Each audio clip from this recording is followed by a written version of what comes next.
মানে এই বাচ্চা একটা খাসি লেগেছে, খাসির জন্য ঘাস কাটতে গেছিল। আচ্ছা, মাঠে দিয়ে মাঠে ঘাস কাটছিল। এই ঘাস কাটতে গিয়ে মানে ছেলে একটা দূরে ছিল, একটা কাছে ছিল। এই যে চোখ মানে ঘাস কাটতে গিয়ে ছেলে আর বুঝতে পারেনি, ওই হসার নৌকায় লেগে যায়। হ্যাঁ, বাস হয়ে যাবে।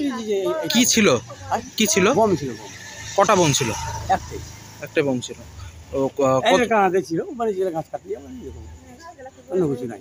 আচ্ছা, কতজন ছিল? আপনাদের বাচ্চারা কতজন ছিল? ওই দুজনই ছিল মাঠে ঘাস কাটতে গিয়ে। ঘাস কাটতে গিয়েছিল? ঘাস কাটতে গিয়েছিল খাসির জন্য। আচ্ছা, মাঠে বোম কারা রেখেছিল কিছু বুঝতে পারছেন? না ভাই, এটা আমরা জানি না, কোনো কথা জানি। আর কে ছুঁয়েছে কিছু, মানে এরকম একটা বাড়ি অনেক একটু মাঠের দিকে গেছে ছেলে ঘাস কাটতে, আর কিছু দিয়ে বোমা ফেটে গেছে। হাসার নৌকাতে লেগেছে। যে ছেলে যেটা বলছে, ছেলে বলতে পারছে সবই। কোথায় লেগেছে? কোথায় লেগেছে? ওই আমার ছেলেটা একটু দূরে ছিল, তার পায়ের ছিটা লেগেছে। আচ্ছা, পাটাতে। আর যেটা একটু হাসার নৌকা লেগেছে, ওটা মানে একটু আর হাতে যে হাতে মেরেছে, ওই হাতটাতে খাওয়া হয়েছে। আপনার নাম? আর নাম বারিক শেখ। আর বাচ্চার কি নাম? এটা রবজুল শেখ, আমার ছেলে। কত বছর বয়স? 11 বছর, একটা 12 বছর।